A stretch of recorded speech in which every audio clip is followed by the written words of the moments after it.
was 3 and he didn't leave much to Mommy except this old guitar and an empty bottle of booze.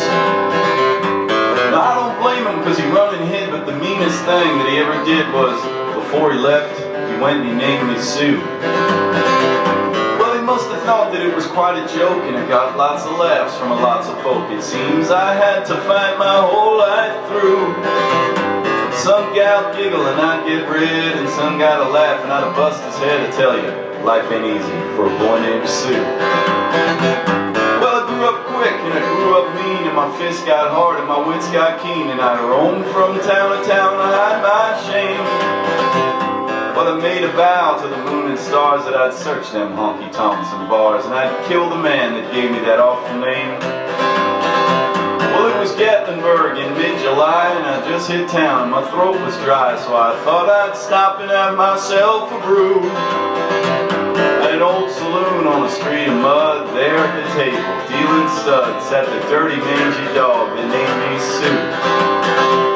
Well, I knew that snake was my own sweet dad from a worn-out picture that my mother had, and I knew the scar on his cheek and his evil eye.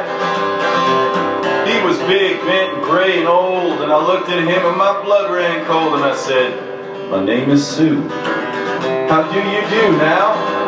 You're gonna die." Well, I hit him hard right between the eyes, and he went down, but to my surprise, he come up with a knife and cut off a piece of my ear. But I busted a chair right across his teeth, and we crashed through the wall and out into the street, kicking and gouging in the mud and the blood and the beer. I tell you,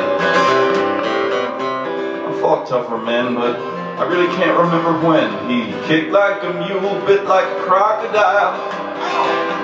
I heard him laugh, and then I heard him cuss, and he went for his gun, and I pulled mine first. And he stood there looking at me, and I seen him smile, and he said, "Son,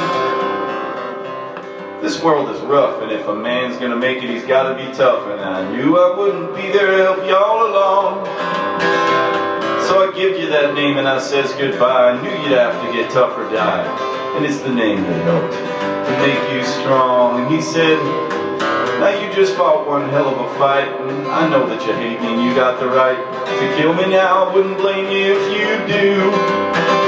But you ought to thank me before I die for the gravel in your guts and the spit in your eye, 'cause I was the son of a bitch that named you Sue." What did I do? What could I do? I got all choked up and I threw down my gun, and I called him my pa and he called me his son, and I come away with a different point of view. And I think about him every now and then, and every time I try, every time I win. If I ever have a son, I think I'm gonna name him Bill or George or anything but Sue. Sue's my wife's name.